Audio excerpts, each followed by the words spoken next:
They told you not to believe your eyes and ears. And when you see that the majority of the people in these boats are children, babies and women who have been... No, they're not. No, they're not. No, you have got to take... No, look, I get this is... North of 90% of them are adult men. Let me be... No. Well, that's Darren Jones, their Chief Secretary to the Treasury. We have the facts, Darren. I have the numbers. Let's finally put that spout of gaslighting to rest, because I'm going to smash that narrative for good right now. Of the 38,023 illegal migrants that crossed the Channel in the year ending March, 87% were indeed male, with only 13% female. So, simply put, 9 out of 10 illegal migrants are men.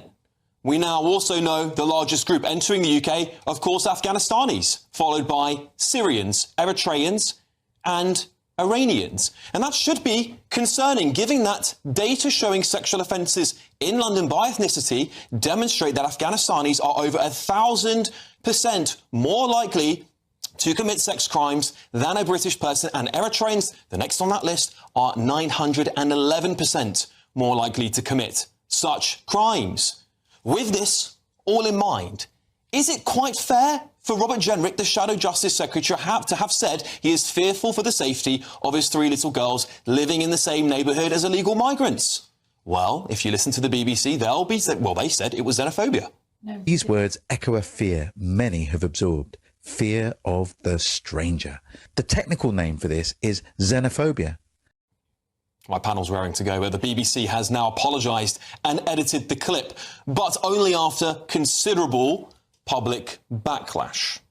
You can throw around phobias and isms and try to gaslight people all you like. It doesn't change the reality, though, does it? That time and time again, the data proves this ongoing experiment with open borders is putting young girls and women at a severely higher risk of crimes like rape. Dismissing these concerns as prejudice doesn't make them disappear. It only serves to pander to fantasy and shun the reality faced by communities struggling to deal with the consequences. The liberal elite, insulated in their affluent, leafy suburbs and multi-million-pound homes, don't bear the brunt of this unending experiment. They can and do, as you know, downplay the risks, accusing sceptics and real people suffering of manufacturing a crisis while ignoring the lived experiences of ordinary British people. But the numbers don't bend to that narrative, do they? They don't lie. When they claim there is no crisis, remember, the data speaks for itself, and it's time to stop gaslighting the public with tired accusations of phobia and racism, the same drool that has decimated public trust in politicians and the mainstream media. The truth is in the figures. The truth is with those living with the crisis, and now both are commanding the attention of the British public. Well, as ever, let me know what you think. I'm going to read some of your comments out. gbnews.com/yoursay. As you know, I love to read out your comments, but I want to get the thoughts of my panel. Historian and author Dr. Tessa Dunlop and journalist and broadcaster Linda Jubilee. Linda, I'll start with you. The data is quite stark. We draw that comparison for a reason, because I think people need to know. Many people know this data now, but more people do need to become aware of it. And I think when you look up and down the country, you see the protests that are erupting. You see Keir Starmer before last year when the awful riots took place, without calling people far right. But we don't call out the far left and other groups, do we, when there's genuine protests in local areas? Should people... And is Robert Jenrick right to say he's fearful for his kids living in areas where illegal migrants are? It's his prerogative to be fearful of what he wants to be fearful about when it comes to his own family. You see, I think Darren Jones is so misguided, because you've got the figures, you've told the viewer about all the figures now, but actually we only needed to look with our own eyes. If every day you can see the boats coming ashore and you can see it's 95% men on board the boats, then you don't need necessarily the facts and the figures. They are interesting, but we know that most of the people on board those boats are men. And the reason is that the crossings are so dangerous, most women would find it terribly difficult in terms of physical strength to survive, let alone their babies. That is why you get such distressing scenes where babies are sometimes on board and sometimes they are handed over to the RNLI or the Border Force patrol boats. It's clearly obvious that 90% of those people are men of uncertain origin.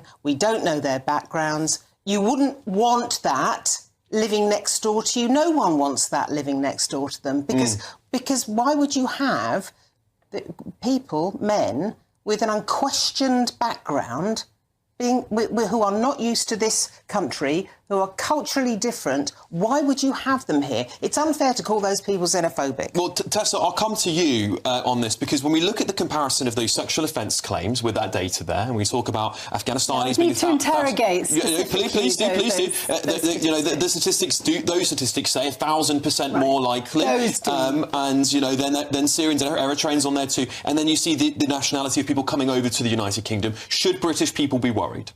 It's interesting, isn't it? I wonder what the polling was about us going to war in Afghanistan. I wonder how they felt about that.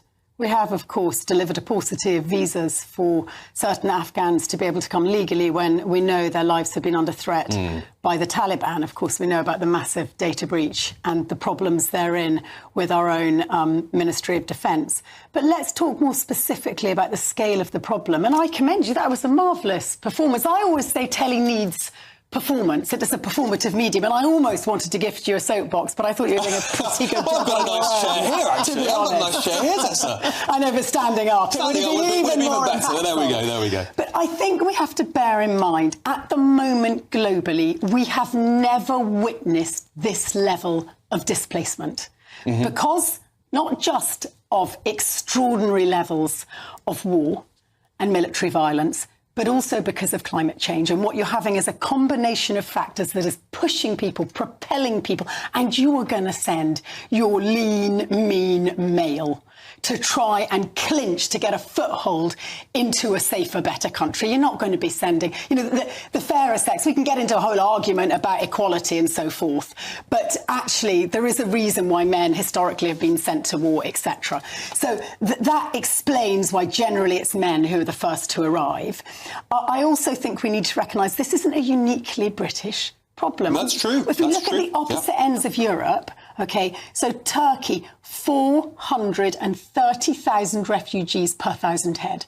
Britain, 16 asylum claimants per 1,000 head. That's true. We are lucky, so we could reframe this. I'm not belittling the problem. It's not ideal for the people in the boats, for the people in France, for the people in Britain to have this displacement unregulated and anonymous. It's not ideal. But I just think we need proportion. And proportion doesn't work for our kind of politics at the moment, and it doesn't work for your channel. Can I say, and I've been inside at least 5 or possibly 6 hotels myself, because for most of my life I've been a journalist, but actually I delivered a programme for conversational English for those women who were evacuated from Afghanistan. So I think I can talk from the inside. And it is much more than that, Tessa.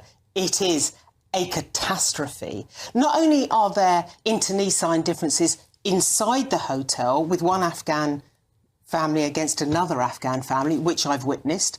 I've been threatened several times. And, of course, they exist outside in the general community, depending on where the hotel is. Now, the Bell Hotel, for example, in Epping, happens to be in the middle of the small town.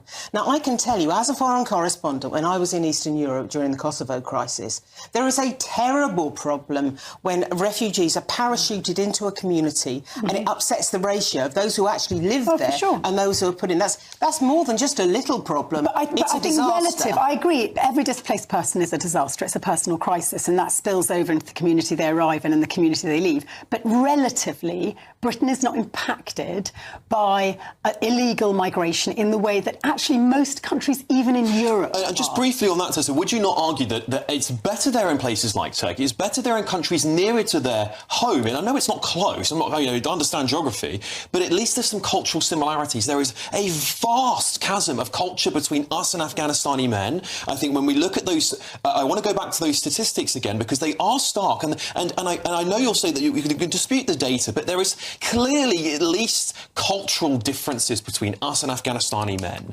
And I'll say the same for Eritreans, and I'll say the same for Syrians. It's just so rude, though, isn't it? I know. Well, facts we have fought wars in Afghanistan. Are we to negate facts hurt, though, our don't history? they? Are we to negate the fact that the reason why so many of these illegal migrants speak English is because we went and spread our Anglo-imperialism all the way across the world so that 1/4 of the planet was invested and invaded by the Brits? I mean, we can't unpick that. It might affect you to say, oh, it's not good for us.